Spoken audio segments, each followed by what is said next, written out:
कैसे हैं आप सभी लोग। दोस्तों, कल मैं देख रहा था, थोड़ा सा तकनीकी समस्या थी, लेकिन आप लोग चिंता नहीं करेंगे बिल्कुल भी।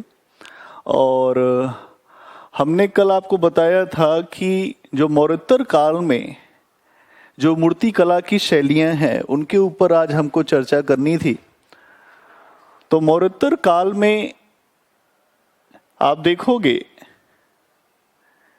कि मैंने ये कहा था, मौर्योत्तर काल में 3 मूर्ति कला की शैलियां हैं। एक तो गांधार। हमेशा आप इस बात को ध्यान रखेंगे कि यूपीएससी के मुख्य परीक्षा में भी अभी 1-2 साल पहले ही यह प्रश्न पूछा गया था कि हेलेनिस्टिक आर्ट, तो गांधार शैली को ही हेलेनिस्टिक आर्ट भी कहते हैं। हेलेनिस्टिक कला, ठीक है। और इस पे रोमन प्रभाव, ईरानी प्रभाव, इसमें जो रोमन प्रभाव देखेंगे आप, ईरानी प्रभाव अलंकरण के लिए आपको दिखाई देगा। लेकिन जो यहां पर विषय वस्तु है, अभी हम अलग से पूरा इसको वो डिटेल में चर्चा करेंगे, लेकिन अभी आप फ्रेम कर रहे हैं तो वहां पे लिख दीजिए जो इसकी विषय वस्तु है, जिसपे मूर्तियां बनी है आमतौर पे, वो भारतीय विषय वस्तु है। मतलब भारतीय विषय वस्तु पर मूर्तियां बनी हैं, ठीक है। तो गांधार शैली हो गई, दूसरी मथुरा शैली हो गई। ये पूरी तरह से आप देखोगे कि स्वदेशी शैली है भारत की। और तीसरी अमरावती, अमरावती शैली। अमरावती शैली कहां? आंध्र प्रदेश और महाराष्ट्र के आसपास के क्षेत्रों में इस शैली के आपको मूर्तियां दिखाई देंगी, ठीक है। तो बहुत इंपॉर्टेंट टॉपिक है, बहुत इंपॉर्टेंट है, और यहां से प्रश्न कमोबेश पूछे जाने की संभावना बहुत रहती है, प्रारंभिक परीक्षा में भी और मुख्य परीक्षा में भी।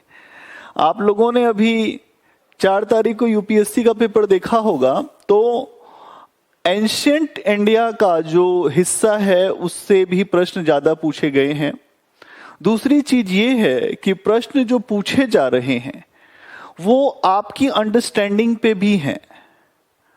देखिए, आप हर चीज नहीं जान सकते, आप सर्वज्ञ नहीं हो सकते हैं, इस बात को ध्यान रखिएगा। आपको यहां पेपर में मैक्सिमम करने के लिए पहले अपनी अंडरस्टैंडिंग को बढ़ाना पड़ेगा। तो अंडरस्टैंडिंग को, जब भी कोई चीज अध्ययन करें तो अंडरस्टैंडिंग के बेस पे भी उसको पूरा समझ बनाएं। अब हम लोग गांधार शैली के ऊपर चर्चा करने चल रहे हैं। तो गांधार शैली क्या है उसके ऊपर पहले मैं आपको कुछ बातें बताता हूं, फिर फ्रेम करेंगे। देखो, गांधार शैली जो है वो उत्तर पश्चिम भारत या पश्चिमोत्तर भारत, जो वर्तमान में आपका पाकिस्तान, अफगानिस्तान का जो क्षेत्र है, वहां पर गांधार शैली का विकास हुआ। पहली इंफॉर्मेशन तो ये है कि जो उत्तरी पश्चिमी भारत है वहां पर आज के वर्तमान पाकिस्तान, अफगानिस्तान के इलाके में गांधार शैली मूर्ति कला की दिखाई देती है, ठीक है। इसका समय जो है 100 ईसा पूर्व से लेकर 400 ईस्वी तक का इसका समय दिखाई देता है।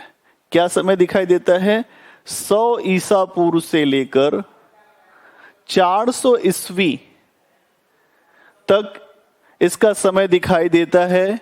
ये शैली किन इलाकों में आपको दिखाई देती है?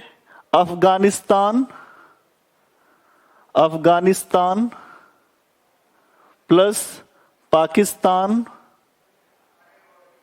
ठीक है। इसका मतलब क्या हो गया कि भारत के उत्तरी पश्चिमी इलाके में,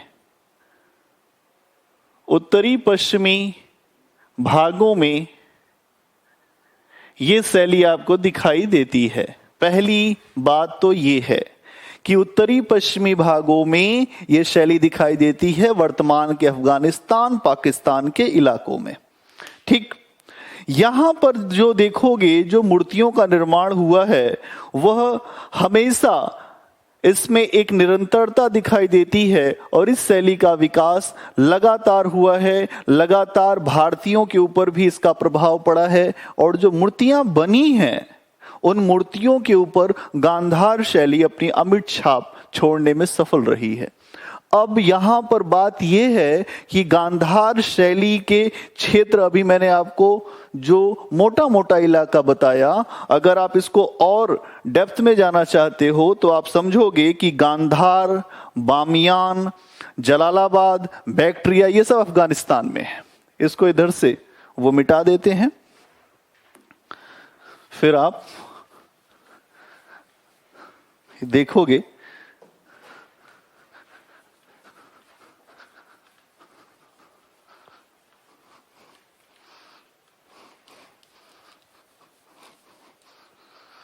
चूंकि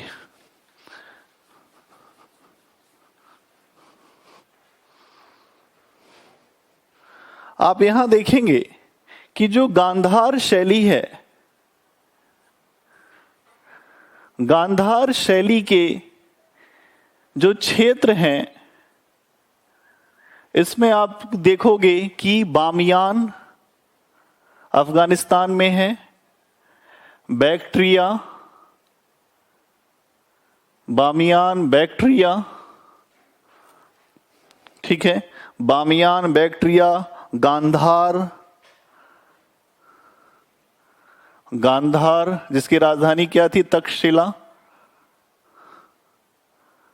ठीक है, गांधार, जलालाबाद आदि, ये सारे स्थान कहां हैं? अफगानिस्तान में। ठीक है, दूसरा क्षेत्र मैंने बताया आपको पाकिस्तान में। तो आप देखोगे कि पाकिस्तान में आप देखोगे कि पेशावर घाटी, स्वात घाटी, पेशावर घाटी, पेशावर घाटी, स्वात घाटी आदि, ये सारे स्थान आते हैं। पहले हम एरिया को समझ लेते हैं, मुख्य विशेषताओं पे चर्चा तो हमको करनी ही है कि कौन कौन से इलाके में ये जो शैली आपको विकसित होती हुई दिखाई देगी। दूसरी चीज, यहां पर जब आप देखोगे कि ये क्षेत्र है तो यहां पर मूर्ति कला में कौन से तत्व शामिल किए गए हैं, शामिल किए गए हैं। मूर्ति कला में कौन से तत्व यहां पर शामिल किए गए हैं उनको देखें। तो यहां की जो मूर्तियां बनी हैं वो अलग अलग स्थानीय सामग्रियों से बनी हैं जो स्थानीय स्तर पे मिल सकती हैं, जैसे चूना पत्थर, शिष्ट धातु, चूना पत्थर, शिष्ट की मूर्तियां, शिष्ट की मूर्ति, धातु की मूर्ति आदि। तो जो मूर्ति कला में जिन तत्वों का उपयोग किया गया है कि चूना पत्थर की मूर्तियां मिलेंगी, शिष्ट की मूर्ति मिलेगी, धातु की मूर्ति मिलेगी, यहां से इस प्रकार की मूर्तियां आपको दिखाई देंगी। अब ये मूर्तियां तो बनाई गई, लेकिन इनके मुख्य प्रतिपाद्य क्या हैं? मुख्य, प्रमुख। प्रतिपाद्य का अर्थ होता है विषय। इनका मुख्य विषय क्या है? गांधार शैली की मूर्ति का मुख्य विषय क्या है? तो विषय पे अगर आप चर्चा करो तो यहां देखोगे कि यहां पर भगवान बुद्ध से जुड़ी हुई मूर्तियां, बोधिसत्वों से जुड़ी हुई मूर्तियां और आप देखोगे आम जनमानस से जुड़ी हुई मूर्तियां मिलेंगी। लेकिन यहां मुख्य बात जो समझने की है वो ये है कि इन मूर्तियों को ग्रीक प्रभाव से सजाया गया है। इन मूर्तियों पर जो प्रभाव दिखाई देता है अलंकरण का, वो ग्रीक अर्थात रोम का प्रभाव। जो आप देखोगे कि जो रोमन प्रभाव था वो प्रभाव यहां आपको दिखेगा। ठीक है, ग्रीको, तो यहां पर जो विषय है कहां से, ग्रीक प्लस रोमन। ये जो मूर्तियां बनी हैं उनके ऊपर किसका किसका प्रभाव है, ग्रीक रोमन। ठीक है, ये जो यहां के ग्रीक के रोमन के जो देवी देवता हैं, देवी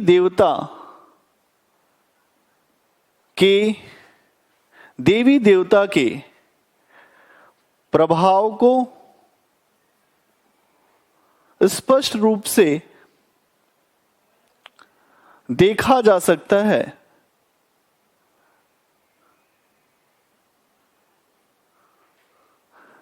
यहां पर आप देखोगे कि जो मूर्तियां बनी है उसके ऊपर ग्रीक रोमन देवी देवता जो हैं उनका प्रभाव आप देख सकते हो। ठीक है, और जो मूर्ति बनी है वो मुख्यतः बुद्ध, भगवान बुद्ध और बोधिसत्व। बोधिसत्व कौन है, जो भावी बुद्ध, बोधिसत्व कौन है, बोधिसत्व भावी बुद्ध। तो यहां पर जो मूर्ति आप देखोगे कि जो मूर्ति बनी है एक तो बोधिसत्व की और दूसरी भगवान बुद्ध की, और उनके विषयों को उकेरा गया है। बोधिसत्व का अर्थ है जो लोग साधना करके बुद्ध की अवस्था में आ जाएंगे उनको कहा गया बोधिसत्व। बुद्धत्व की श्रेणी में पहुंचने की अवस्था क्या है, बोधिसत्व। ठीक है, तो यहां पर बुद्ध और बोधिसत्व से जुड़ी हुई आपको जो मूर्ति दिखाई देगी। मैंने ये बताया कि जो रोमन देवी देवता हैं, जैसे जो ग्रीक या रोमन देवता हैं, यहां पर अगर आप ये कहो कि जो ग्रीक देवता हैं उसमें आपको कुछ देवता दिखाई देंगे, अपोलो, हेलेना। अपोलो वहां का देवता है, अपोलो, हेलिना, अपोलो दिखाई देगा, हेलिना दिखाई देंगी। ये वहां के देवी देवता स्थानीय स्तर के हैं। डायोनिसिस।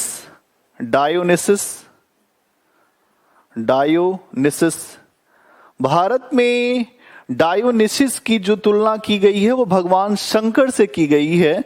तो ये जो देवता हैं ये ग्रीक देवता हैं और इनके प्रभाव को आप देखोगे किसके ऊपर डाला गया है, भगवान बुद्ध और जो बोधिसत्वों की मूर्तियां बनी हैं उनके ऊपर ये सीधा प्रभाव दिखाई देता है। इसीलिए बोला भी जाता है कि गांधार शैली जो है एक मिश्रित शैली है, जहां पर मूर्तियों के लिए जो विषय उठाए गए वो भारतीय है, लेकिन उनको अलंकरण करने की शैली जो है वो विदेशी है, एक प्रकार से भारत से बाहर की शैली है। तो यहां दोनों विषयों का मिश्रण आपको दिखाई दे रहा होगा। ठीक है, तो यहां पर इस बात को समझना था। क्या आपको ये बात समझ में आ गई होगी, उम्मीद करते हैं। दूसरी चीज, यहां पर आप देखोगे कि लौकिक परंपरा जो है आम जनजीवन से जुड़ी हुई, आम जनजीवन से जुड़ी हुई परंपरा के भी मूर्तियों को निर्मित किया गया है। और जो देवियां और जो देवता जो बनाए गए हैं उनकी आकृति काफी भव्य है। उदाहरण के लिए गांधार शैली में एक मूर्ति मिलती है कुबेर। आप सभी जानते होंगे कि कुबेर धन का देवता है। तो कुबेर की एक बहुत भारी भरकम मूर्ति भी गांधार शैली में प्राप्त होती है। और इसके अलावा एक देवी है हैरिति, एक देवी आपको यहां पर दिखाई देगी हरति। हरति देवी कौन है भाई, ये उर्वरता की देवी है। ये स्थानीय जो तत्व हैं इस मूर्ति कला में, स्थानीय तत्वों की हम बात कर रहे हैं। तो जो स्थानीय तत्व क्या है? अपोलो देवता, हेलिना, डायोनिसस, हेरेती देवी, और जो कुबेर के रूप में जो मूर्ति, कुबेर कौन है? धन का देवता है। तो हरती देवी क्या है?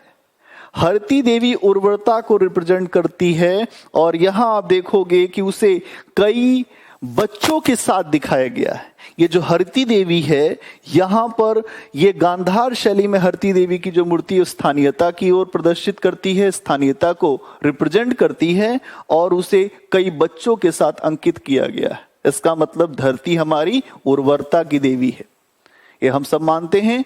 ऐसी ही एक जो आप देखोगे कि सिंधु घाटी सभ्यता में भी जो मातृ देवी की मूर्तियां हैं, उसी के साथ साथ कुछ ऐसी मूर्तियां भी प्राप्त होती हैं जिससे प्रकृति के गर्भ से लोगों का विकास दिखाई देता है। तो वैसी ही कुछ संकल्पना आपको यहां ग्रीक देवता और देवियों के रूप में भी दिखाई दे रही होगी। ठीक है। इसके अलावा आप देखोगे कि स्वर्ग का भी चित्रण किया गया है। आमतौर पे लोगों को एक ये रहता है कि मरने के बाद स्वर्ग है कि नरक है। लोग हर धर्म में है, हिंदू धर्म में है कि मरोगे, अच्छा काम करोगे तो स्वर्ग पाओगे। इस्लाम में भी है कि अच्छे कर्म करोगे तो जन्नत मिलेगी, जन्नत की हूर मिलेंगी। वैसे ही आपने ये देखा हर धर्म में, ईसाईयत में भी है, ईश्वर के पुत्र कहलाओगे। तो समझने की आवश्यकता यह है कि स्वर्ग को भी चित्रित किया गया है, स्वर्ग के भी विषयों को, स्वर्ग के विषयों को चित्रित किया गया है, स्वर्ग के विषयों को चित्रित किया गया है। यहां पर जो स्वर्ग के विषय हैं उनको भी चित्रित किया गया है, इस बात को समझने की आवश्यकता है। ठीक है, जो हमारे पारलौकिक विश्वासों को भी प्रदर्शित कर रहे हैं। इसके अलावा गांधार शैली में चूंकि हम ये लोक स्थानीय जो तत्व हैं, आम जन की जो बातें उनकी बात कर रहे हैं, तो आप देखोगे सामान्य महिला पुरुष की भी मूर्तियां बनाई गई हैं। सामान्य महिला पुरुष की मूर्तियां भी यहां आपको दिखाई देंगी। सामान्य महिला पुरुष की मूर्तियां भी यहां निर्मित की गई है।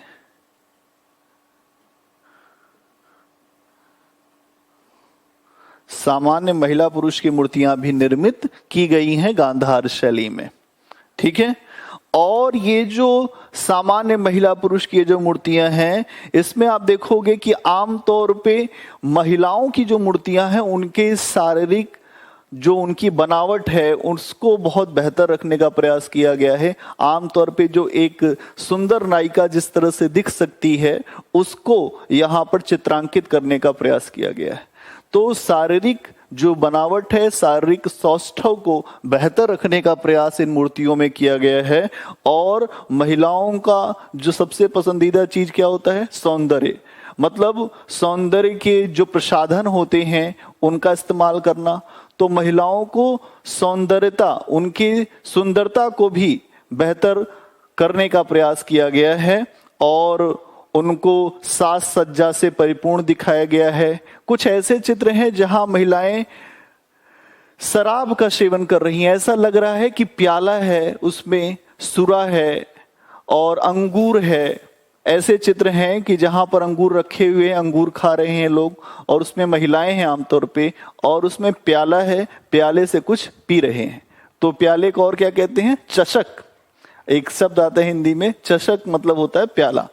तो यहां पर आपने देखा कि इसका मतलब यह है कि वहां का जो समाज था उसमें ऐसी चीजें थी कि आनंद और कुछ पेय पदार्थों को लोग पीते रहे होंगे, तो उसको जो है मूर्ति कला में भी प्रदर्शित किया गया है। उम्मीद करता हूं कि इतनी बात समझ गए होंगे आप। ठीक है, ये एक थोड़ा सा आपको एक बेहतर समझ आपकी हो गई होगी आमतौर पे अगर आप कहीं पे चित्रकला पे लिखें, अगर आप कहीं पे मूर्ति कला पे लिखें, कहीं पे स्थापत्य कला पे लिखें, तो एक बात मेरी हमेशा याद रखिएगा कि एक तो शैली होती है जिसको राज्य का आश्रय मिला होता है, और एक शैली होती है जिसको लोक शैली कहते हैं, जिसमें आम जन की भावनाएं रिप्रेजेंट होती हैं। जैसे वहाँ के स्थानीय तत्व रिप्रेजेंट होंगे, बहुत सारी चीजें, वहाँ की प्रकृति, वहाँ के लोगों का रहन सहन। इसलिए हमेशा कभी भी लिखें तो उस चीज को जरूर आप बताएं। जैसे आप मुगल काल में स्थापत्य कला लिख रहे हैं, तो आप जरूर बताएं कि मुगल काल में आम जन की स्थापत्य के प्रति क्या रुचि थी और उनके चित्र कैसे हैं। ठीक है, इससे ये होगा कि आप आम जन, आज के समय में इतिहास अब चूंकि सबल्टन दृष्टिकोण से लिखा जाता है। सबल्टन दृष्टिकोण का मतलब क्या होता है कि निचले स्तर पे जो लोग हैं उनके जीवन में क्या आपको दिखाई दिया, उनका समाज कैसा है, उनकी सोच कैसी है, तो इस चीज को आपको समझते रहना है। ठीक है,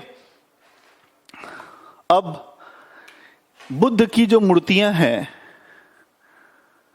बुद्ध की जो मूर्तियां हैं यहां पे जो गांधार शैली में,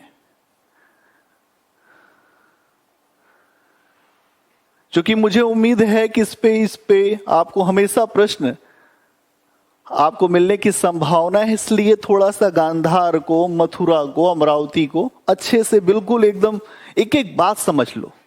ठीक है, तो यहां पर जो मूर्तियां हैं आप देखोगे कि यहां की जो मूर्तियां बनी है गांधार शैली में, वो बुद्ध की मूर्तियां और बोधिसत्वों की मूर्तियां, बोधिसत्वों की मूर्तियां प्रमुख हैं, महत्वपूर्ण हैं। ठीक है, यहां की जो मूर्ति किस पे है, आप देखोगे कि जो मूर्तियां बनाई गई हैं वो बुद्ध से, भगवान बुद्ध और बोधिसत्व से जुड़ी हुई मूर्तियां आपको दिखाई देती हैं। यहां पे जो मूर्तियां अब हैं उनका आपको थोड़ा सा समझना पड़ेगा कि ये मूर्तियां किस प्रकार की बनी हुई हैं। तो पहली चीज ये है कि गांधार शैली में जो बुद्ध की मूर्तियां बनी है इस शैली में, उसमें ये मूर्तियां खड़े हुए, इसमें ऐसे बुद्ध हैं जो खड़े हुए भी हैं और बैठे हुए बुद्ध की भी मूर्तियां बनी हुई हैं। और बुद्ध को धर्म चक्र परिवर्तन की मुद्रा में, तो यहां पर देखेंगे आप कि यहां पर ऐसे लिख दीजिए, इस शैली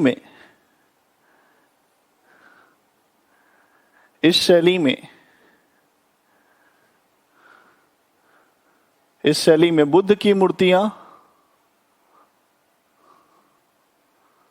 खड़े, इस शैली में बुद्ध की मूर्तियां खड़े और बैठे हुए बनाई गई हैं। खड़े और बैठे हुए मुद्रा में बनाई गई हैं, मुद्रा में बनाई गई हैं। पहली चीज कि मूर्ति कैसी बनी है, खड़े हैं बुद्ध और या बैठे हुए हैं, तो दोनों प्रकार से मूर्तियां निर्मित की गई हैं। ठीक है, इसके अलावा जो यहां पर बुद्ध की मूर्तियां हैं, एक तो धर्म चक्र की मुद्रा वाली मूर्ति है इनकी, एक धर्म चक्र मुद्रा की मूर्ति। ध्यान देना, धर्म चक्र की जो मूर्ति है ये आमतौर पे जब सारनाथ में भगवान बुद्ध ने पहला उपदेश अपने 5 ब्राह्मण जो उनके साथ तपस्यारत थे, जिसमें थे लोग, कई लोग थे, जो सुभद्र, वप्पा, तमाम ऐसे लोग थे जो उनका साथ छोड़कर चले गए थे। सबसे पहले उन्हीं को ज्ञान दिया बुद्ध ने, और वहां पर जिस तरीके से बुद्ध बैठकर जैसे उन्होंने ज्ञान दिया था, तो वो जो मूर्ति बनी थी उसको कहते हैं धर्म चक्र मूर्ति। धर्म चक्र की जो मुद्रा वाली मूर्ति है वो। इसके अलावा आप देखोगे कि भूमि भूमि स्पर्श मुद्रा की मूर्ति। भूमि स्पर्श मुद्रा की मूर्ति, इस मूर्ति के बारे में समझो। जब भगवान बुद्ध तपस्यारत थे, तो जब उनको निर्वाण मिला, जब उनको ज्ञान मिला, तो ज्ञान के बाद उन्होंने धरती को स्पर्श करके ये कहा कि अब जो मुझे प्राप्त हुआ है उसका प्रमाण कौन है? भूमि है। और ये आमतौर पे इससे ही संबंधित ये मूर्ति आपको दिखाई देगी, भूमि स्पर्श मुद्रा की मूर्तियां। ठीक है। इसके अलावा भगवान बुद्ध के ध्यान करते हुए ध्यानस्थ बुद्ध की मूर्ति, ध्यानस्थ जो है बुद्ध, उनकी मूर्ति आपको मिलेगी। ध्यान करते हुए बुद्ध, क्योंकि ध्यान से ही आत्मज्ञान होता है, तो ध्यानस्थ बुद्ध की मूर्तियां यहां पर आपको दिखेगी। जितने भी बड़े महापुरुष हुए हैं, आप देखिए, किसी ने नहीं कहा है कि मूर्ति और ये ऐसे करिए और इस तरीके, उन्होंने कहा आत्मज्ञान करो। बुद्ध का बड़ा स्टेटमेंट है कि आत्म दीपो भव, अपने दीपक स्वयं बनो, मतलब अपनी आत्मा को जागृत करो और ध्यानस्थ हो जाओ। तो ये चीज आपको दिखाई देगी। इसके अलावा बुद्ध को खड़े बुद्ध के अभय, और ये सारी मूर्तियां कैसी हैं? बैठी अवस्था में, बैठी अवस्था में आमतौर पे मूर्तियां आपको दिखाई दे रही हैं। ठीक है। इसके अलावा बुद्ध की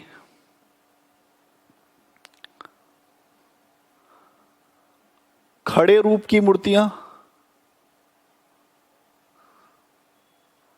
बुद्ध की खड़े रूप में, जहां वो खड़े हैं, बुद्ध के खड़े रूप की मूर्तियां आपको दिखाई देगी, जो अभय मुद्रा में है और वरद मुद्रा में। अभय, ऐसा लग रहा है कि लोगों को भय से मुक्त कर रहे हों, अभय प्रदान कर रहे हों, और वरद, आशीर्वाद देते हुए। अभय और वरद मुद्रा में, अभय और वरद मुद्रा की यहां पर बुद्ध की मूर्तियां आप देखोगे कि जो गांधार शैली में बुद्ध की मूर्तियां बनी है। एक एक चीज आपको माइन्यूट से माइन्यूट आपको समझ में आ जाएगी। ये हमें लग रहा है कि आपको ये पूरी बात समझ में आ रही होगी। ठीक है। अच्छा, यहां पर आप देखोगे कि जो बुद्ध की मूर्तियां हैं, वो बुद्ध तो भारतीय हैं। ये जो हैं भगवान बुद्ध कहां के हैं? भारत के हैं। इसमें ये जो गांधार शैली की जो मूर्तियां हैं, उसमें भगवान बुद्ध भारतीय हैं, पहली चीज इंडियन है। लेकिन यहां पर आप देखोगे कि जो मूर्ति बनाने वाले लोग हैं, उनको रोमन और ग्रीक देवताओं के समान बनाया गया है। बुद्ध तो भारतीय हैं, भारतीय पात्र हैं, लेकिन उनको बनाने के लिए ग्रीक और रोमन जो देवताओं के जैसा इनको दिखाया गया है। बुद्ध भारतीय हैं, किंतु उन्हें ग्रीक और रोमन देवता, अपोलो है, ग्रीक और रोमन देवता के समान दिखाया गया है। ग्रीक और रोमन देवता के समान दिखाया गया, मतलब ये आप समझ पा रहे होंगे, बहुत आसान सी बात है। इसके अलावा यहां पर अपोलो, कौन देवता है? अपोलो। जो देवता है अपोलो,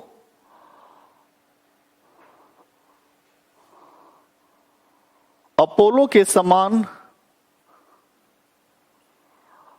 अपोलो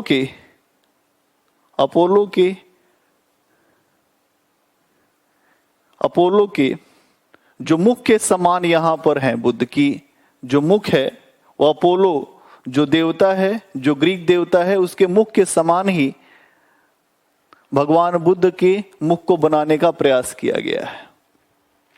इसके अलावा आप देखोगे यहां कि यहां पर जो बुद्ध हैं, ध्यान देना, गांधार शैली के जो बुद्ध हैं उनके बुद्ध के ऊपर दाढ़ी और मूछे दोनों हैं। मथुरा शैली में ये नहीं है, ध्यान देना।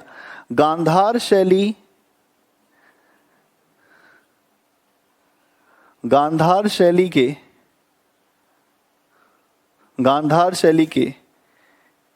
के बुद्ध की मूर्तियों पर दाढ़ी और मूछें हमें दिखाई देती हैं। दाढ़ी और मूछें दिखाई देती हैं, ठीक है। गांधार शैली के बुद्ध की मूर्तियों पर दाढ़ी और मूछें दिखाई देती हैं, और सर पर जैसे अपोलो देवता का जैसे अंकन वहां होता था, तो सर के बाल जो हैं, सिर के बाल घुंघराले दिखाए गए, घुंघराले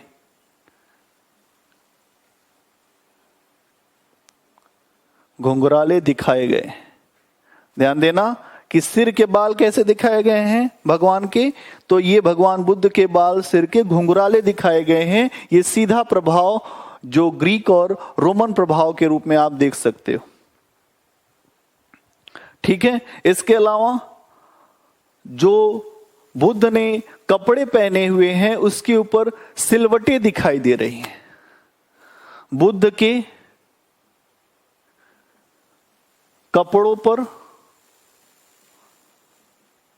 सिलवटें,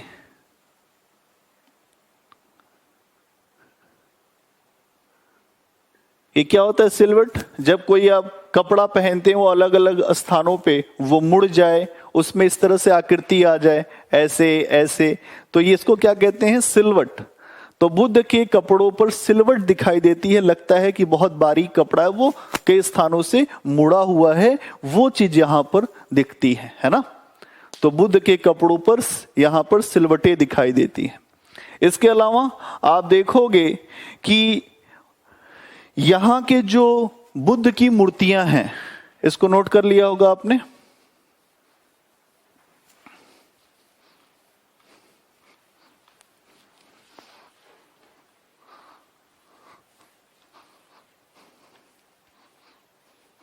जो यहां पर बुद्ध की मूर्तियां हैं आप देखोगे उनको गहनों से लदा हुआ दिखाया गया है। भगवान बुद्ध की जो मूर्तियां यहां पर मिल रही हैं उनको बहुत ज्यादा गहनों से लदा हुआ दिखाया गया है। इसका मतलब यहां जो रोम का जो प्रभाव था या जो ग्रीक प्रभाव था वो दिखाई दे रहा है, ठीक है।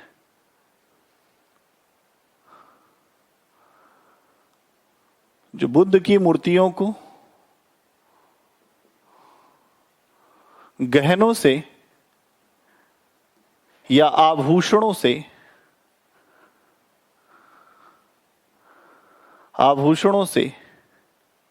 लदा हुआ दिखाया गया, मतलब अत्यधिक आभूषण,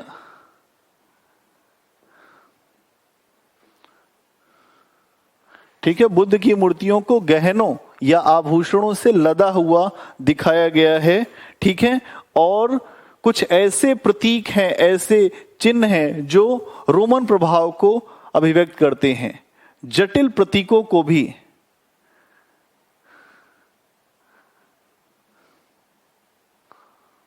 भी दिखाया गया है। जटिल प्रतीकों को, कॉम्प्लेक्स मतलब ऐसी ऐसी चीजें जो हैं जो रोम के प्रभाव को, जो वहां की शैली में जो भी चीजें थी प्रचलित, उनको यहां पर प्रदर्शित करने का प्रयास किया गया है।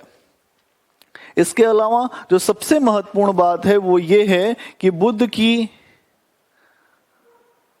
की मूर्तियों को बनाने के लिए, बुद्ध की मूर्तियों में, उनके जो बुद्ध की मूर्तियां हैं उनमें आभा मंडल बनाया गया है। आभा मंडल बनाया गया है। आभा मंडल क्या होता है कि ये कोई अगर ये चित्र है तो उसके पीछे इस तरह की जो आकृति होती है इसको क्या कहते हैं, ये आभा मंडल है। मतलब पीछे कोई जो दिव्य पुरुष होते हैं या जो लोग दिव्य होते हैं उनके पीछे आभा मंडल यहां पर बनाया गया है। ठीक है, ये पहले ऐसे व्यक्ति हैं, मानव हैं, जिनका आप देखोगे कि ये किसी भी मूर्ति में ये पहली बार दिखा जहां पर आभा मंडल दिखाया गया। मतलब ये पहली बार किसी भी मूर्ति में आभा मंडल वो दिखाई देता है।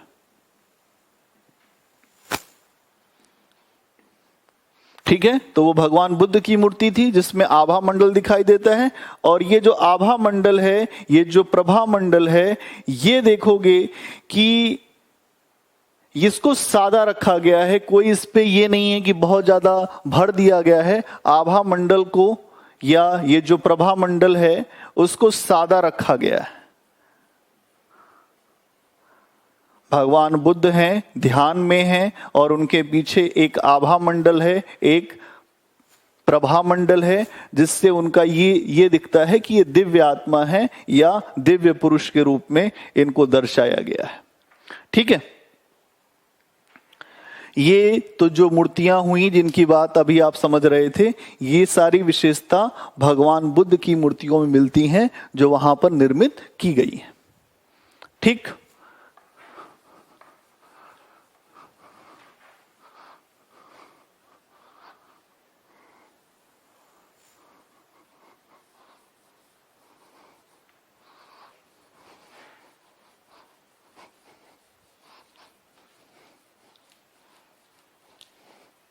इसमें अब हम बात करेंगे ये जो बोधिसत्व हैं, इनकी मूर्तियां जो निर्मित की गई हैं वो कैसी हैं, उसके ऊपर अब थोड़ी सी चर्चा हम लोग करेंगे।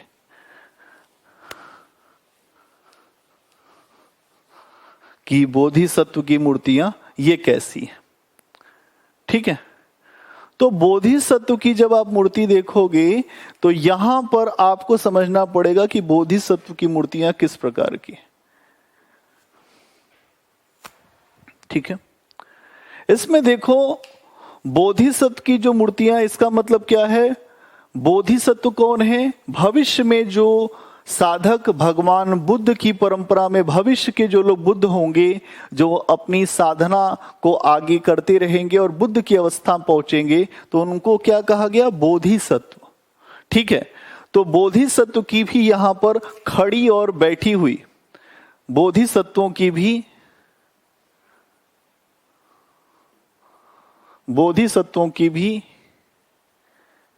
खड़ी और बैठी अवस्था में मूर्तियां निर्मित की गई हैं।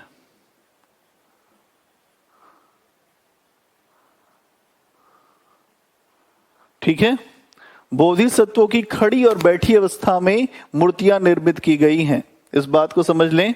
और आप देखोगे कि उनके कंधे के ऊपर जो उनके शरीर का अंकन किया गया है, शरीर के कंधे के ऊपर से आप देखोगे एक शाल ओढ़े हुए उनको प्रदर्शित किया गया है। शरीर के कंधे के ऊपर एक शाल को ओढ़े हुए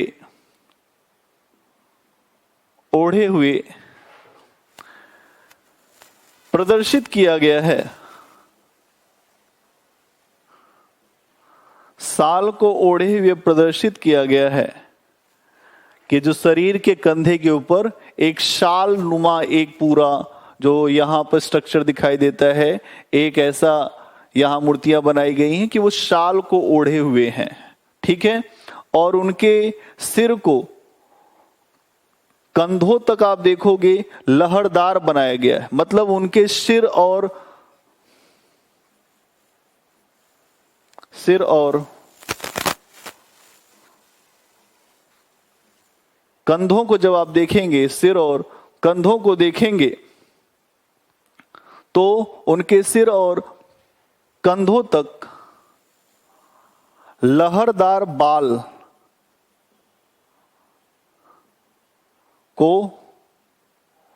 अंकित किया गया है। अंकित की जगह आप ये कर दो कि प्रदर्शित किया गया है। प्रदर्शित किया गया है। इसका अर्थ क्या हुआ कि जो उनका सिर है उसके पीछे से बाल है, और जो उनके बाल जो हैं कंधों तक हैं। कैसे बाल हैं? लहरदार बाल हैं। कैसे? लहरदार बाल। तो ये बात आपको समझना पड़ेगा कि बोधिसत्वों की मूर्तियां भी उसी प्रकार से कमोबेश बन रही हैं जैसे भगवान बुद्ध की बन रही थी। ठीक है। इसके अलावा आप देखोगे कि ये जो बोधिसत्व हैं, इनके पैरों में एक, बोधिसत्वों के पैरों में, बोधिसत्वों के पैरों में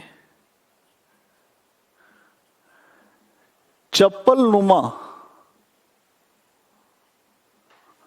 संरचना भी दिखती है। अर्थात ऐसा लगता है कि वो सैंडल पहने हुए हैं। ठीक है। बोधिसत्वों के पैरों में चप्पल नुमा या सैंडल, चप्पल नुमा या सैंडल संरचना भी दिखती है कि उसको पहने हुए हैं अपने पैरों में। ठीक है। और इनको भी आप देखोगे कि इनके जो मुख पे मूछें दिखाई दी गई हैं, इनके भी जो मुख हैं, इनके मुख पर जो मूछ की संरचना दिखती है।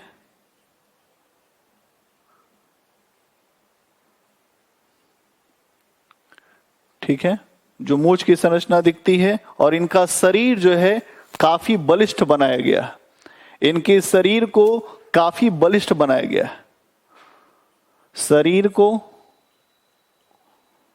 बलिष्ठ बनाया गया, मतलब कोई जो बलवान होता है, बलिष्ठ बनाया गया है। शरीर को बलिष्ठ बनाया गया है। ये चीज आपको ये दिखेगा यहां पे। ठीक है। तो इस बात को समझ लेना है। ये हो गया जो बोधिसत्वों के ऊपर, कि गांधार शैली में बोधिसत्वों की मूर्तियां किस प्रकार की हैं, ये आपको समझ में, इन पॉइंट्स में आ गया होगा। बस एक बार जब आप इसको नोट कर लेते हैं तो आप इसको रिवीजन करते रहेंगे तो आपको कभी भी समस्या नहीं होगी, आपको याद रहेंगी बातें। देखिए, आपको चाहे आप वो जितना अध्ययन कर लें, लेकिन जब तक रिवीजन पे आपका नहीं काम होगा तब तक एग्जाम निकलना बहुत ज्यादा मुश्किल है। अगर आपको एग्जाम निकालना है तो मेरी एक बात याद हमेशा रखिएगा कि आपको रिवीजन लगातार करना पड़ेगा। बिना रिवीजन के कोई काम संभव नहीं है। आप लाख पढ़ते चले जाएं, लेकिन आपको पीछे की बातें पूरी आपको रिवीजन करते रहना होगा। जैसा पेपर का पैटर्न चल रहा है, बहुत सारी चीजें आपके दिमाग में नहीं रहती हैं, इसलिए आपको रिवीजन पे बहुत ज्यादा जोर देना है। ठीक। अब गांधार शैली में, और जो अगर आप देखोगे कि गांधार शैली की जो मूर्ति कला है, इसमें जातक कथाओं को भी प्रदर्शित किया गया है। जातक कथाओं को भी प्रदर्शित किया गया है। क्या होती हैं ये जो जातक कथाएं हैं, ये क्या है? इसमें भगवान बुद्ध के पहले जो उनके जन्म हो चुके हैं, पूर्व जन्मों को यहां पर प्रदर्शित किया गया है जातक कथाओं में। इसमें जो चित्र बनाए गए हैं, ये जो मूर्तियां बनाई गई हैं, उसमें उनके पूर्व जन्मों की जो घटनाएं हैं, पूर्व जन्मों की जो घटनाएं हैं उनको प्रदर्शित किया गया है कि वो किस जन्म में किस प्रकार से उनका रूप था। ठीक है। इसके अलावा माया देवी जो उनकी मां थी, माया देवी के द्वारा जो बुद्ध का जन्म है, जन्म को प्रदर्शित किया गया है। ठीक है। ये जो माया देवी थी इनकी मां थी, तो माया देवी ने इनको साल के वृक्ष के नीचे इनको जन्म दिया था, एक वो जंगल में। जब वो अपने घर जा रही थी तभी रास्ते में ही यहां पर बुद्ध का जन्म हुआ था। इसके अलावा जो मूर्तियां बनी हैं बुद्ध के जो गृह त्याग से संबंधित, बुद्ध के गृह त्याग से संबंधित मूर्तियां बनी हैं। इसके अतिरिक्त आप देखोगे कि उनके जो ज्ञान प्राप्ति, उनके जो ज्ञान के प्राप्ति अर्थात जो निर्वाण उन्हें मिला से संबंधित मूर्तियां, और जब उन्होंने अपनी सभी जो उनके ऊपर आक्रमण हो रहे थे, जो मार की विजय किया, तमाम जो प्राकृतिक समस्याएं होती हैं, जब कोई भी व्यक्ति साधनारत रहता है या ईश्वर का चिंतन करता है, तो आपने देखा होगा चाहे विश्वामित्र कर रहे हो या अन्य वो जो भी संतों ने जब भी चिंतन किया है, तो जो देवता हैं उनकी परीक्षा लेते हैं। तो जो मार विजय से संबंधित भी यहां पर आपको मूर्तियां दिखाई देंगी। ठीक है। मार विजय से संबंधित, मार का मतलब क्या है कि जब बुद्ध अपनी साधना में थे तो जो उनकी परीक्षाएं हो रही थी उससे संबंधित मूर्तियां भी आपको यहां पर वो दिखाई देंगी। तो ये हो गया जातक कथाओं को किस प्रकार से प्रदर्शित किया गया है। तो ये गांधार शैली में जो आपने देखा, जो भी ये घटनाएं थी, इनको प्रदर्शित किया गया। ठीक। और इसमें आगे की चर्चा करते हैं।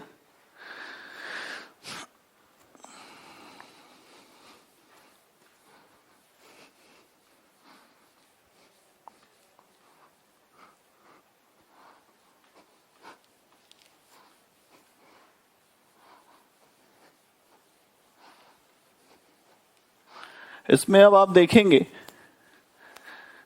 कि आगे क्या है। अगर आप इसका मूल्यांकन करें, जो गांधार शैली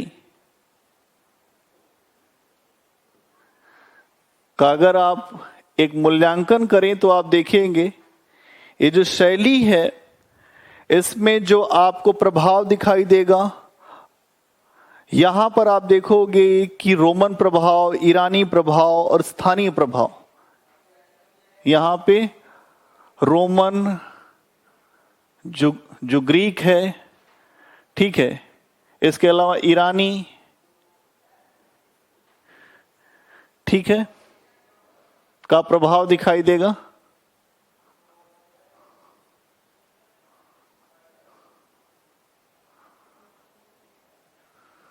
ठीक है। रोमन, ग्रीक, ईरानी प्रभाव दिखाई देता है इस शैली में। और इसमें आप देखोगे कि ये जो शैलियां हैं, जो रोमन, ग्रीक, ईरानी, इनकी बहुत सारी विशेषताओं को स्वीकार किया गया है। इनकी बहुत सारी विशेषताओं को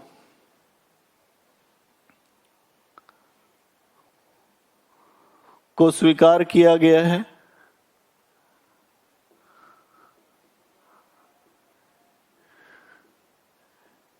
इनकी बहुत सारी विशेषताओं को स्वीकार किया गया है, ये जो शैलियां हैं। और आप देखोगे कि जो विषय वस्तु है, किंतु विषय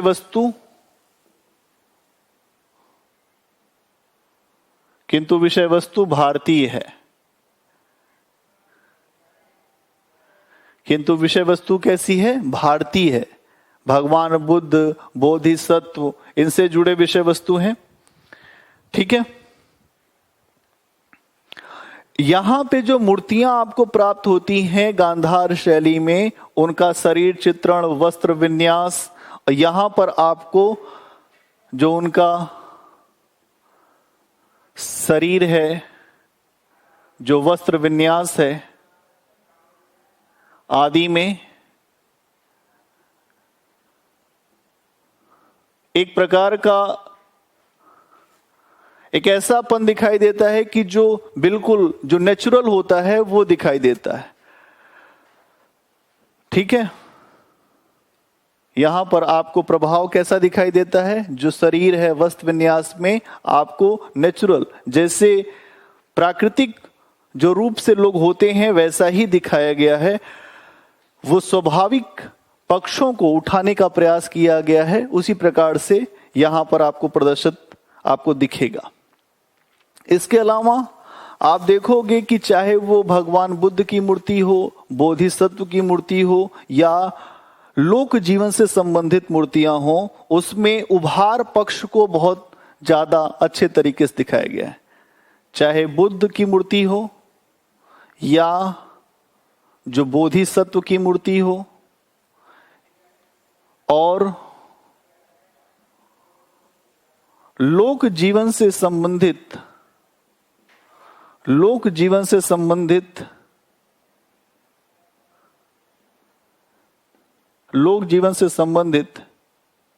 जो मूर्तियां हैं, से संबंधित मूर्तियां हैं, उसमें उभार को काफी बेहतर ढंग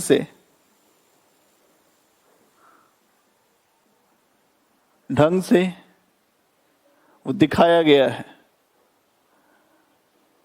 ऐसी मूर्तियां हैं जो उभरी हुई आकृतियां आपको दिखेंगी, काफी बेहतर ढंग से यहां पर प्रदर्शित किया गया है। ठीक है। और ऐसा लगता है कि मानो ये मूर्तियां जो हैं हमेशा एक इनका जो आयु है वो नहीं घट रही है, और इनको शक्तिशाली दिखाया गया है। मतलब ये मूर्तियां जो हैं, ये मूर्तियां किसी की युवावस्था को और इन्हें शक्तिशाली दिखाया गया है।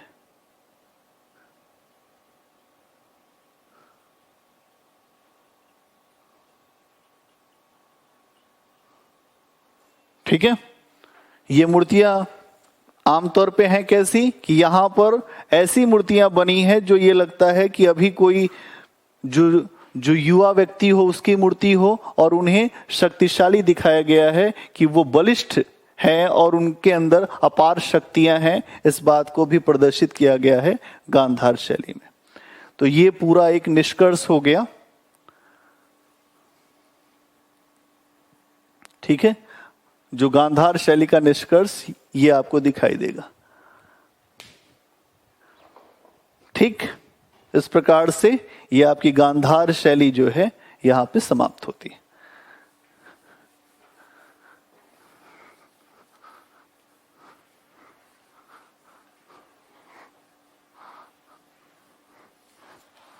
ठीक है। अब इसके बाद बात करनी है हमको मथुरा शैली की।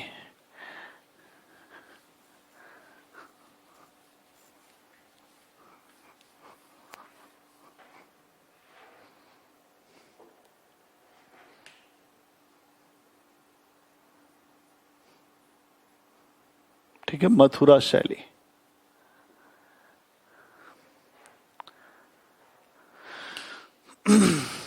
तो यहां आप देखोगे ये जो मथुरा शैली है, इसमें अगर आप देखो तो ये उत्तर प्रदेश के जो मथुरा में आपको ये मूर्ति कला आपको दिखाई देगी। ठीक है, तो ये अलग अलग स्थानों में जो मथुरा के आसपास के क्षेत्र हैं वहां पर ये मूर्तियां मिलती हैं। ठीक है, और इनकी अगर आप ये देखोगे कि इनकी सामग्री क्या है, ये किससे बनाई गई हैं, इनका आकार प्रकार क्या है, तो मथुरा शैली की जो मूर्ति कला है उसमें आप देखोगे लाल बलुआ पत्थर जो है उसका इस्तेमाल किया गया है। यहां पर पहली चीज अगर आप ये देखो कि ये जो शैली है ये मथुरा के आसपास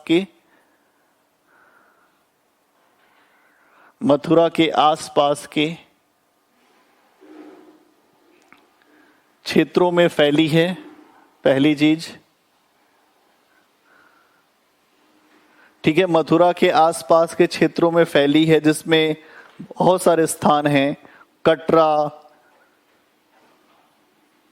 केसदेव,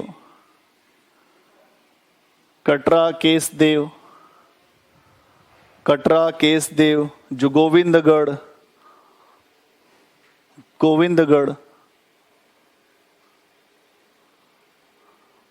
कंकाली टीला, ये सारे स्थान हैं। फॉर एग्जाम्पल ये कहां कहां फैली है, तो आप इन क्षेत्रों में देखोगे तो ये जो है अलग अलग स्थानों पर इसका विकास है। और इसमें जो मूर्तियां बनी हैं उसको किस तरीके से बनाया गया है, तो लाल बलुआ पत्थर जो है उससे इसका निर्माण किया गया है। जो यहां मूर्तियां हैं लाल बलुआ पत्थर, कैसे ये पत्थर चित्तीदार है, जो लाल बलुआ पत्थर से निर्मित की गई है। लाल बलुआ पत्थर से यहां की मूर्तियां मथुरा शैली की निर्मित की गई हैं। ठीक है, और ये भारत की स्थानीय शैली की मूर्ति है। स्थानीय शैली मतलब यहां पर स्थानीय शैली की मूर्ति कला है। हमारी स्थानीय है, जो देशी शैली है पूरी। ठीक है, इसमें आप देखोगे कि यहां के जो विषय हैं, जो बुद्ध और जो यहां पर जो विषय लिए गए हैं, अभी आपने देखा था कि जो गांधार शैली थी वहां पर भगवान बुद्ध, इसके अलावा जो बोधिसत्व थे, ठीक है, उनको जो प्रमुखता से अंकित किया गया था। लेकिन मथुरा शैली में जब आप आते हैं तो यहां पर केवल बौद्ध धर्म से संबंधित आपको मूर्तियां नहीं दिखेंगी। मथुरा शैली की यही सबसे बड़ी विशेषता है कि यहां बौद्ध, जैन और ब्राह्मण तीनों धर्मों से संबंधित मूर्तियां बनती हैं। तो यहां पर बौद्ध, इंपॉर्टेंट बात है, इसको थोड़ा सा याद रखिएगा, यहां बौद्ध, जैन और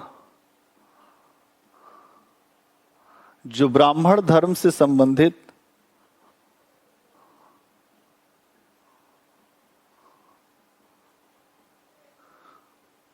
जो मूर्तियां प्राप्त होती हैं।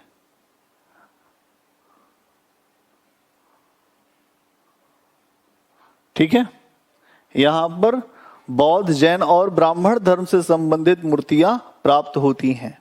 इस बात को समझ रहे होंगे आप। ठीक है, यहां पर जो बुद्ध की मूर्ति है, अगर हम चर्चा करें कि जो बौद्ध धर्म में जो भगवान बुद्ध की मूर्तियां हैं, उसमें आप देखोगे तो मथुरा शैली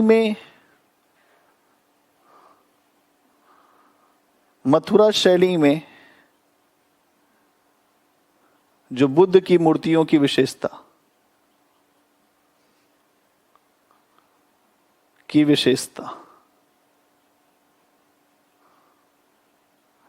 क्या विशेषता है यहां पर, जो मथुरा शैली में जो बुद्ध की मूर्तियों में आपको क्या विशेषता दिखेगी? पहली विशेषता यह है कि मथुरा शैली के जो बुद्ध हैं उनके मुख पर विशेष आभा और आध्यात्मिकता दिखाई देती है।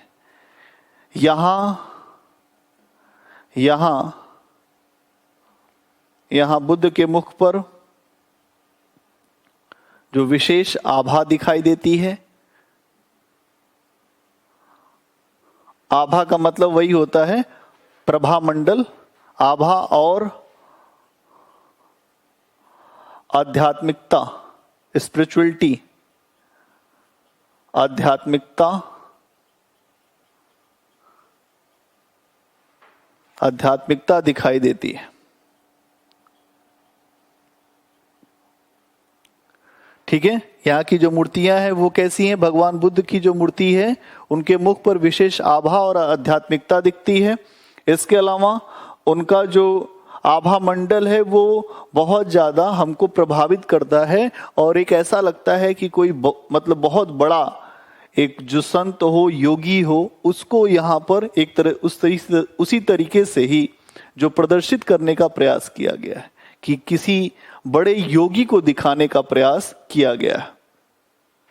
ठीक है, बुद्ध का जो चेहरा रखा गया है यहाँ मथुरा शैली में वो चेहरा गोल है और उसमें आप देखोगे शरीर जो उनका है उसकी बनावट भी काफी सुंदर बनाई गई।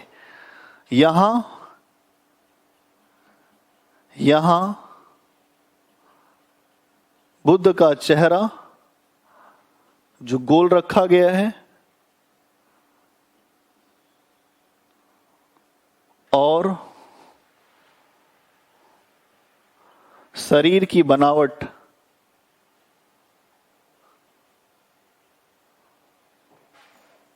भी अच्छी रखी गई। जो शरीर की बनावट है उसको काफी ठीक रखा गया है, अच्छा बनाया गया है। जो शरीर की जो बनावट है, जो उसका संतुलन है, यहां पर जो बनावट का मतलब क्या हो गया? सौष्ठव जो शरीर का और प्लस संतुलन, दोनों चीजों का ध्यान रखा गया है कि शरीर का सौष्ठव कैसा होना चाहिए, कैसी आकृति एक पुरुष की होनी चाहिए, उस पर ध्यान रखा गया है। उसके संतुलन पर भी विशेष ध्यान रखा गया। ठीक, तो इस तरीके से आप देख रहे हैं कि अलग अलग समय में आपने देखा कि जो मथुरा शैली है, यहां पर जो मूर्तियां मिल रही हैं वो गांधार शैली से अलग हैं थोड़ी, और उसमें आपको इसी अंतर को समझना है। यहां पर आपने देखा कि जहां वो गांधार शैली में केवल एक विशेष धर्म के ऊपर आपको मूर्तियां दिखाई दे रही हैं और लोक जीवन से संबंधित मूर्तियां दिख रही हैं, लेकिन यहां आपने देखा कि बौद्ध, जैन और आपका जो ब्राह्मण धर्म है उससे संबंधित मूर्तियां आपको यहां प्राप्त होती हैं। ठीक है, इसके अलावा आप देखोगे कि यहां पर जो बुद्ध की मूर्तियां हैं उसमें दाढ़ी और मूछें नहीं है। ठीक है, यहां की बुद्ध की मूर्तियों में दाढ़ी और मूछें नहीं है। ध्यान देना इसको।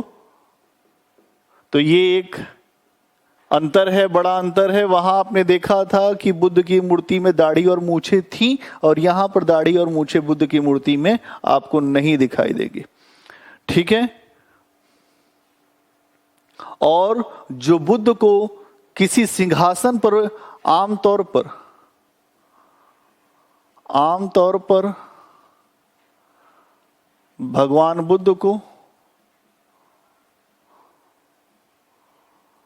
को जो सिंहासन पर बैठे हुए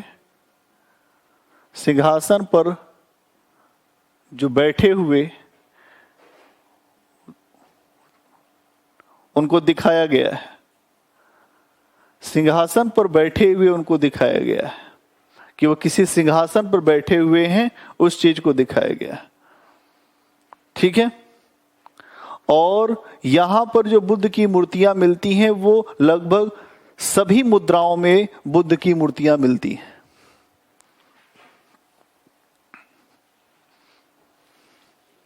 ये सारी विशेषताएं हैं जो मथुरा शैली की।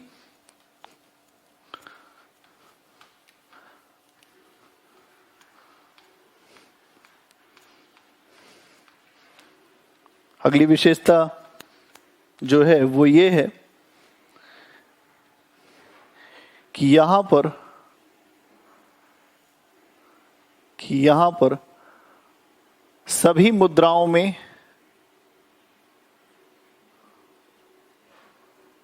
जो बुद्ध की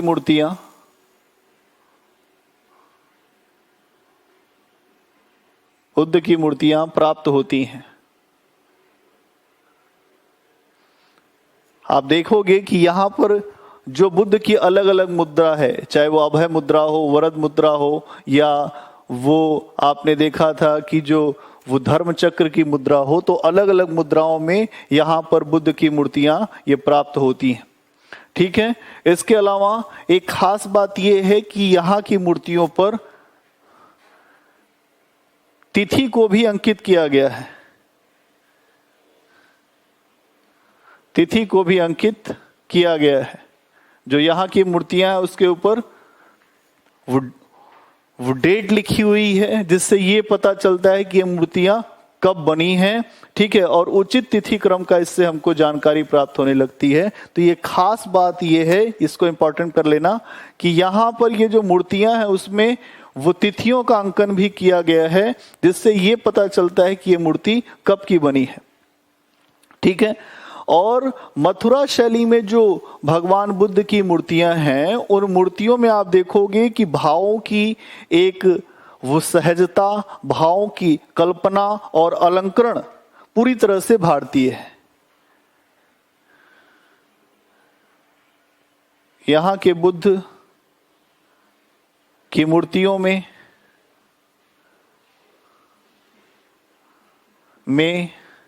भाव की सहजता और अलंकरण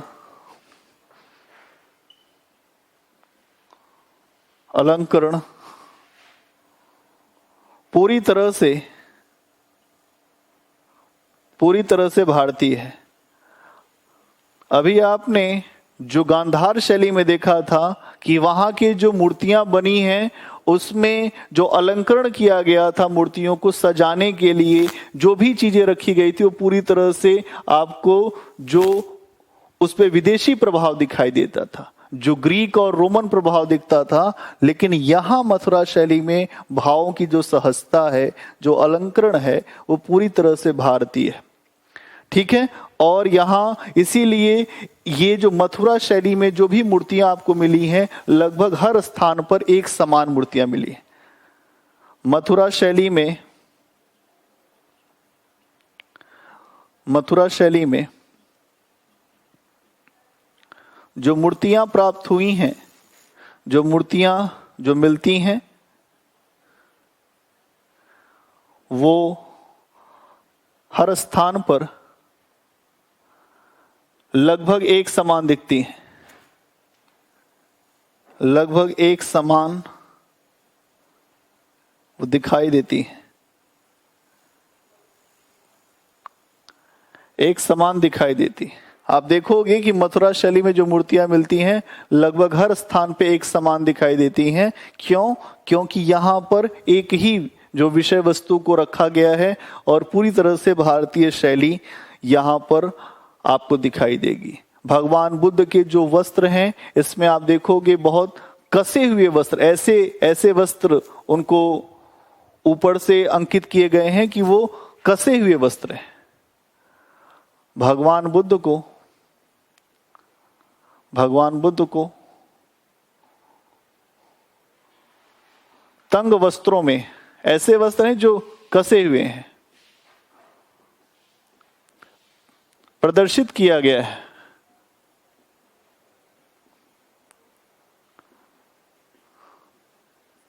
ठीक है। भगवान बुद्ध को तंग वस्त्रों में प्रदर्शित किया गया है। कसे हुए वस्त्र, आप इसको ये भी कह सकते हो, कसे हुए वस्त्र। ठीक है। ये तो हो गया बौद्ध धर्म से संबंधित जो मूर्तियां हैं। अभी हमने आपको बताया था कि यहां पर जैन और जो ब्राह्मण धर्म से भी संबंधित मूर्तियां बनी हैं। ठीक है। तो उस पे भी चर्चा कर लेते हैं। उस पे भी चर्चा हम लोग अपनी करते हैं कि जो जैन धर्म से संबंधित जो मथुरा शैली में जो मूर्ति है उसमें कौन कौन सी चीजें निर्मित की गई।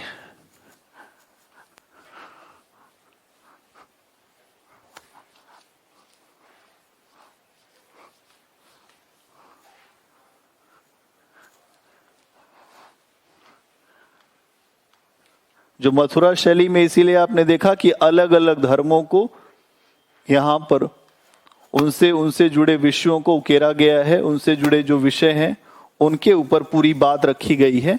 तो यहां पर इस बात को भी समझते चलेंगे। और ये अंतर है जो गांधार शैली और जो मथुरा शैली के बीच। ये पूरी तरह से भारतीय शैली है। जो गांधार शैली आपने देखा था कि उस पर विदेशीपन आपको ज्यादा दिखाई दे रहा था, लेकिन जो विषय उसके थे वो विषय भारतीय थे। ठीक है, उनकी सजावट कैसी थी, वो विदेशी थी। अब बात करते हैं कि जो जैन धर्म से संबंधित जो मूर्तियां मिली हैं मथुरा से, जैन धर्म से संबंधित, जैन धर्म से संबंधित मूर्तियां। ठीक, इसमें क्या बात है, यहां आप देखोगे कि मथुरा शैली में जैन धर्म से भी वो जुड़ी हुई अलग अलग मूर्तियां प्राप्त होती हैं। और ऐसी मूर्तियां मिलती हैं जो किसी पत्थर के एक वो स्लैब पर लिखी हुई हैं। ऐसी मूर्तियां भी आपको प्राप्त होती हैं जो किसी पत्थर के एक पट्ट पर निर्मित की गई हैं। ठीक है,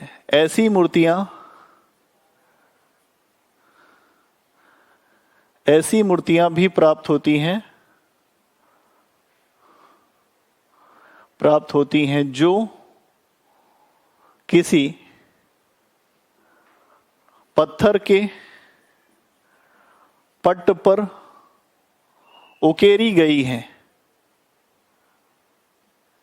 कि कोई पत्थर का जो पट्ट है उसके ऊपर उकेरी गई हैं। ठीक है, और ऐसी भी मूर्तियां हैं जो वो स्वतंत्र रूप से बनाई गई, जो स्वतंत्र रूप से भी निर्मित मूर्तियां वो दिखाई देती हैं। तो यहां पर आप देखो कि वो दो प्रकार से मूर्तियां दिख रही हैं। एक तो ऐसी मूर्तियां जो किसी पत्थर के जो पट्ट के ऊपर उकेरा गया है, दूसरी ऐसी मूर्ति जो स्वतंत्र रूप से निर्मित की गई है। ठीक है, इसमें आप देखोगे कि जो पट्ट हैं, ये जो पत्थर के पट्ट हैं, इसके ऊपर भी अलग अलग प्रकार से अंकन किया गया है। जैसे पट्ट के ऊपर स्वास्तिक, कलश, मिथुन आदि के चित्र आपको दिखाई देंगे। पट्ट के ऊपर स्वास्तिक, कलश और जो मिथुन आदि के चित्र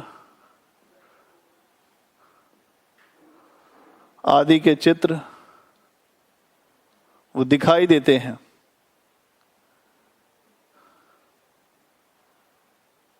ठीक है, स्वास्तिक, कलश, जो मिथुन आदि के चित्र पट्ट के ऊपर दिखाई देते हैं।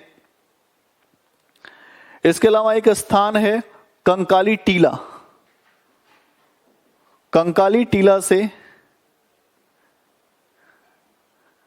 जैन धर्म से संबंधित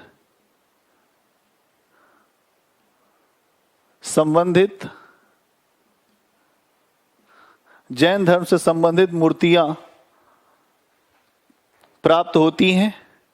अधिकतर मूर्तियां यहीं से प्राप्त होती हैं। कंकाली टीला से जैन धर्म से संबंधित मूर्तियां प्राप्त होती हैं। ठीक है, जैन धर्म से संबंधित मूर्तियां प्राप्त होती हैं। इस चीज को देखेंगे। इसमें क्या है,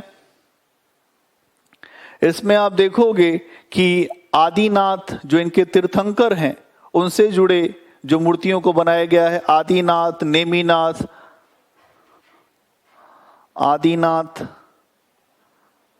नेमिनाथ, आदिनाथ, नेमिनाथ, पार्श्वनाथ, महावीर स्वामी, स्वामी से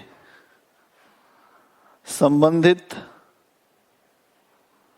मूर्तियां निर्मित की गई हैं।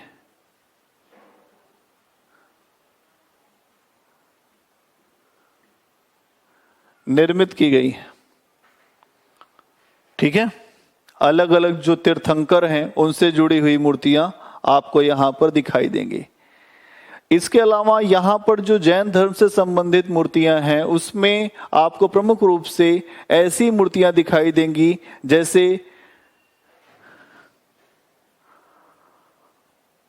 कायोत्सर्ग। ऐसी मूर्तियां दिखाई देंगी जब अपनी काया को लोग जो हैं छोड़ देते हैं। और आप देखोगे कि जैन धर्म में लगातार जो भूखे प्यासे रहकर अपने शरीर को दुख देकर जो ईश्वर के नजदीक पहुंचने का प्रयास किया जाता है उसको क्या कहते हैं?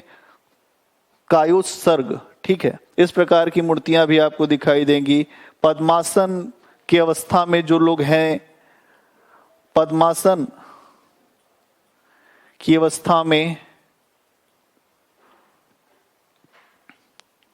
जैन तीर्थंकरों की मूर्तियां दिखेंगी।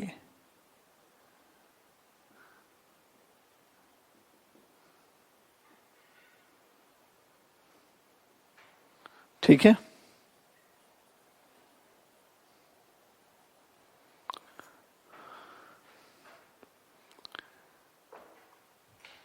इतनी बात समझ गए होंगे।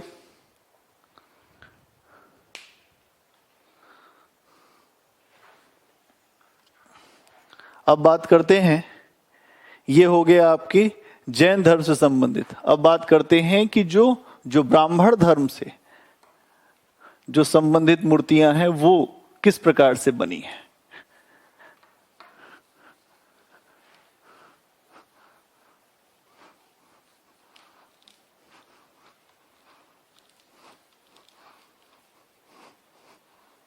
यहां पे अब हमारी चर्चा जो ब्राह्मण धर्म से संबंधित जो मूर्तियां हैं उनके ऊपर अब आप देखेंगे कि किस प्रकार की मूर्तियां यहां पर निर्मित की गई हैं।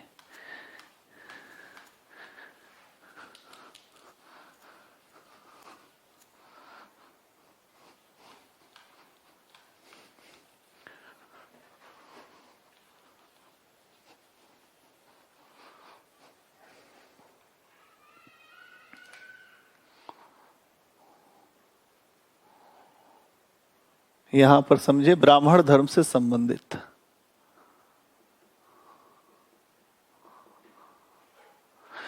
सबसे पहले समझ लें कि मथुरा में जो है आपने देखा कि जो बौद्ध धर्म, जैन धर्म से संबंधित, तो यहां ब्राह्मण धर्म से भी जो संबंधित अनेक देवी देवता हैं उनकी मूर्तियां बनाई गई। पहली चीज ये है कि ब्राह्मण धर्म से संबंधित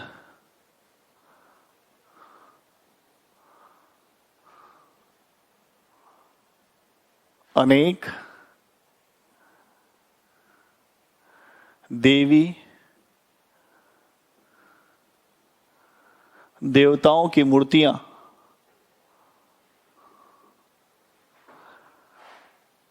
जो निर्मित की गई हैं,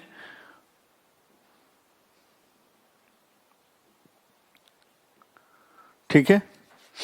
यहां पर आप देखेंगे जिसमें जो ब्रह्मा, शिव, कौन कौन है यहां पर आपको दिखाई देंगे। जो ब्रह्मा है, शिव हैं,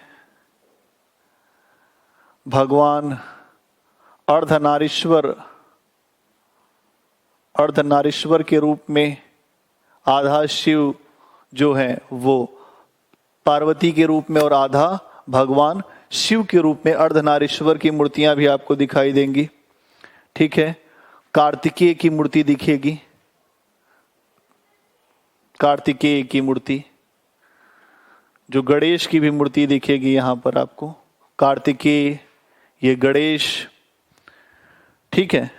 इसके अलावा आपको ये भी दिखाई देगा कि यहां पर कुछ जो मांगलिक चिन्ह होते हैं, मांगलिक जो चिन्ह होते हैं, चिन्हों को भी प्रदर्शित किया गया है, मांगलिक चिन्हों को भी प्रदर्शित किया गया है। यहां पर अलग अलग देवताओं के वाहनों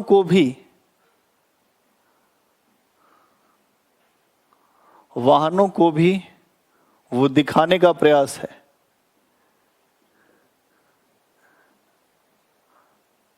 प्रयास किया गया। जैसे जो गणेश हैं उनका वाहन क्या है? मूषक। आप लोगों ने, इसके अलावा कार्तिकेय का मोर। कार्तिकेय का क्या है? मोर है। और भगवान शिव का क्या है? जो नंदी बैल है। ठीक है। तो एक प्रकार से जो देवताओं के वाहन हैं उनको भी प्रदर्शित किया गया है। ठीक है। तो इस तरीके से आप देखोगे कि यहां पर जो ब्राह्मण धर्म से संबंधित जो मूर्तियां किस प्रकार की बनी हैं। ठीक है। अब बात करते हैं जो लोक जीवन से संबंधित या स्थानीय स्तर पे जो प्रेरणा प्रदान करने वाली मूर्तियां वो कैसी बनी है।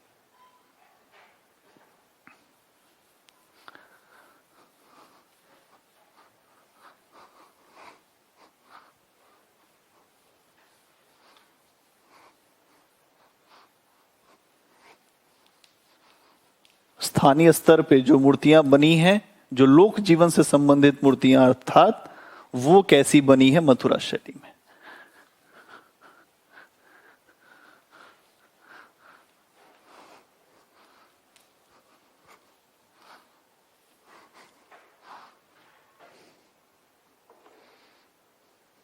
ठीक है।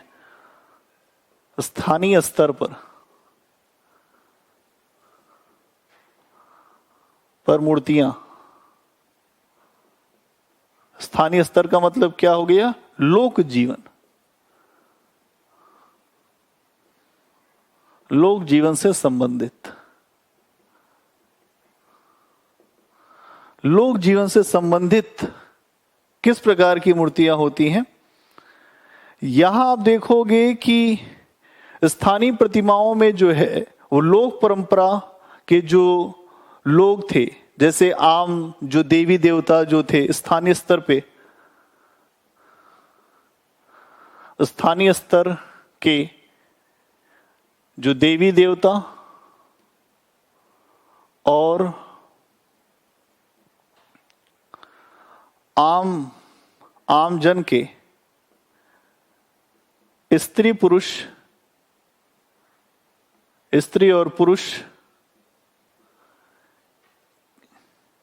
और पुरुष की यहां पर मूर्तियां जो बनाई गई हैं।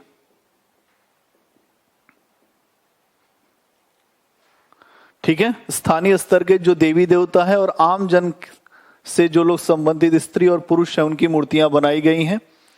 इसमें आप देखोगे कि जो लोक देवता हैं जो आमतौर पर आम जनमानस में प्रचलित थे, उसमें कुबेर, यक्ष,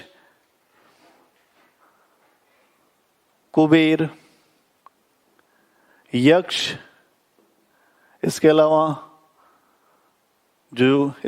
यक्ष के अलावा यक्षिणी। ठीक है। यक्ष यक्षिणी की मूर्तियां। फिर देखेंगे आप हरिति जो प्रकृति की देवी है, हरिति आदि की मूर्तियां जो निर्मित की गई है।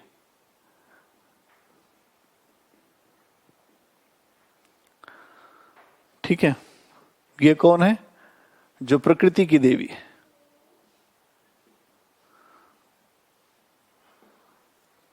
हरिति जो प्रकृति की देवी है।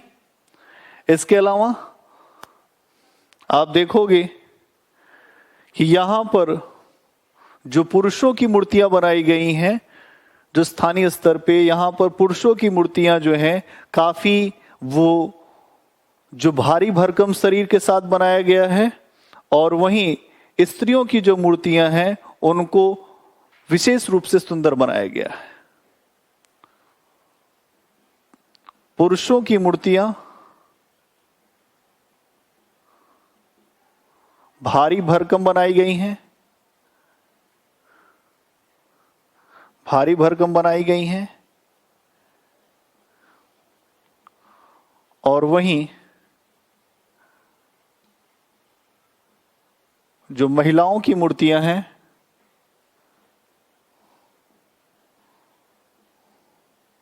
उनमें सुंदरता का ध्यान रखा गया है।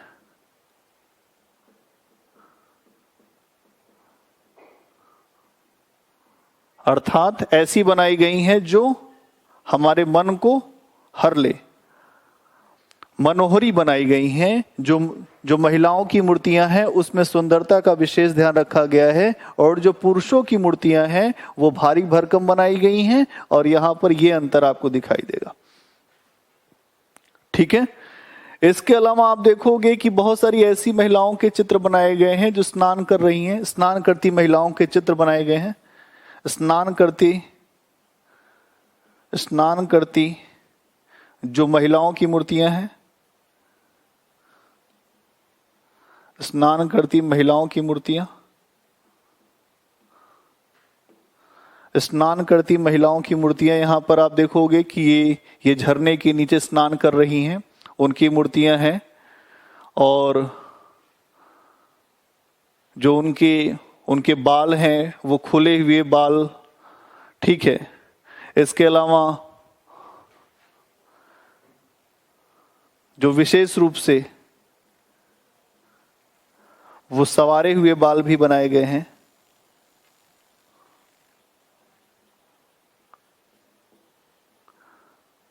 ठीक है। विशेष रूप से संवारे हुए बाल का अंकन जो महिलाएं हैं उनकी मूर्तियां आप देख रहे हैं, स्नान करती हुई जो महिलाएं हैं उनकी मूर्तियां।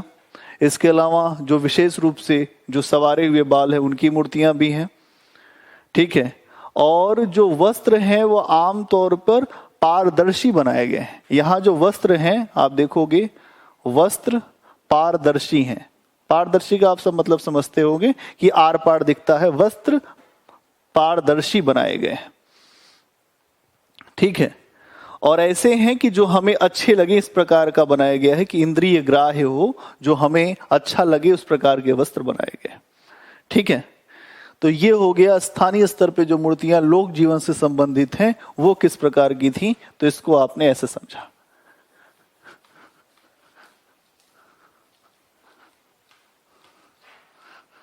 ठीक है।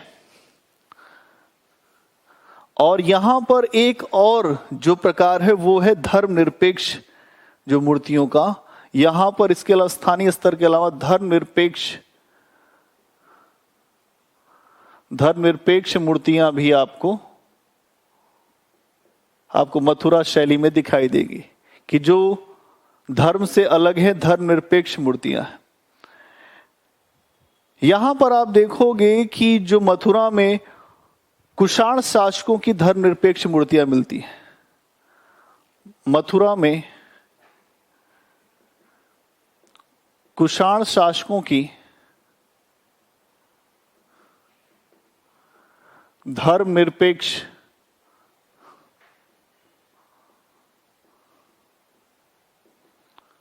मूर्तियां मिलती हैं।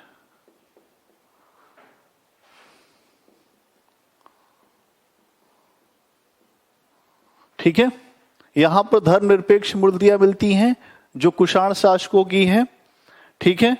इसमें आप देखोगे कि ये जो कुषाण शासक हैं इन्होंने सबसे पहले अपने अंदर देवत्व का आरोपण किया कि हम भी देवताओं के समान हैं, और अपनी प्रतिमाएं बनाई। इस वंश के शासकों ने देवत्व का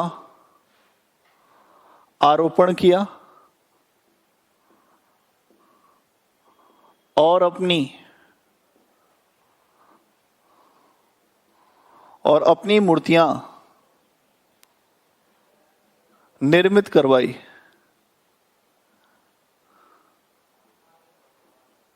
अपनी मूर्तियां निर्मित कराई। इस वंश के शासकों ने यह कहा कि हम लोग भी देवताओं के समान हैं और हमारी भी मूर्तियां बननी चाहिए, तो देवत्व का आरोपण किया। ठीक है, देवत्व का आरोपण आप देखोगे और अपनी अपनी मूर्तियां बनाई। इसमें शेर के सिंहासन पर जो विम कैडफिसस की मूर्तियां बनी हैं, शेर के सिंहासन पर बैठे हुए विम कैडफिसस, जो कुषाण शासक था जिसने सबसे पहले सोने के सिक्के चलवाए थे, विम कैडफिसस की मूर्ति।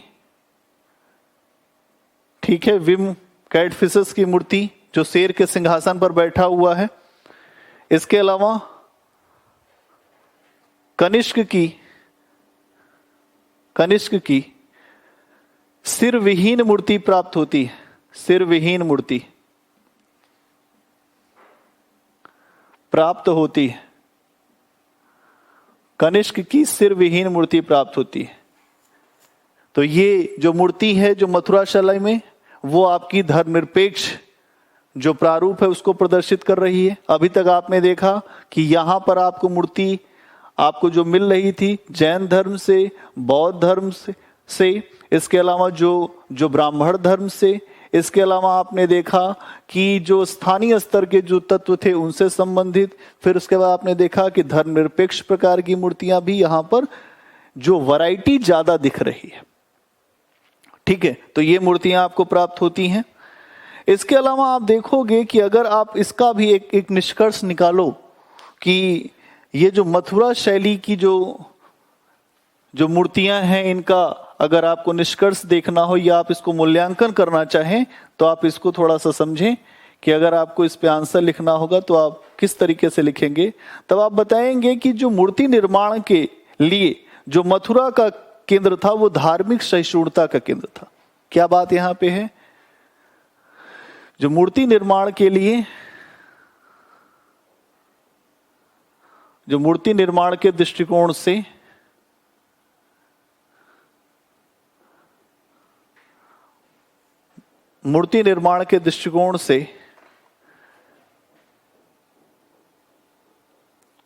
जो मथुरा शैली है,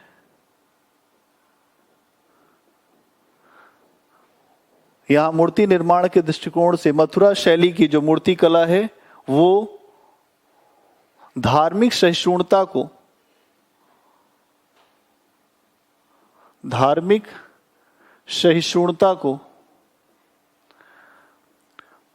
प्रदर्शित करती है।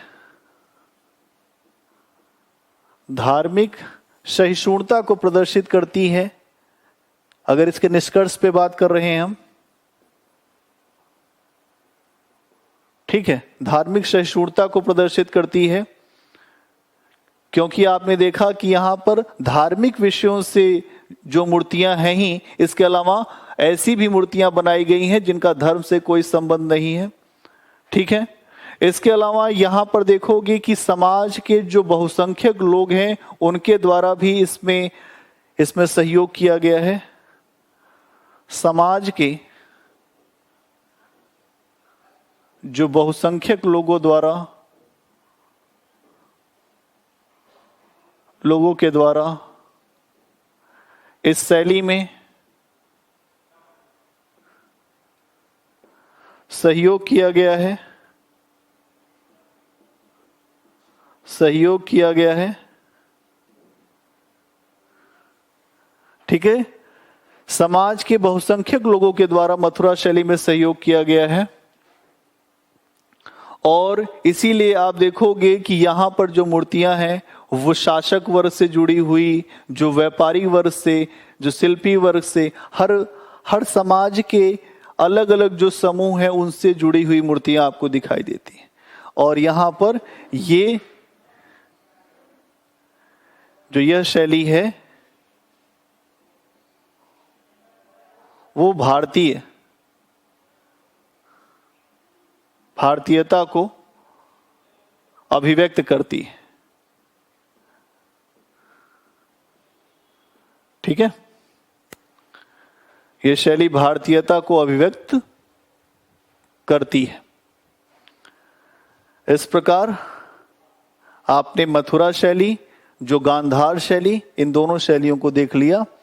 कल की क्लास में हम लोग चर्चा करेंगे कि जो अमरावती शैली है उसके ऊपर हम लोग कल चर्चा करेंगे। आज के लिए इतना है।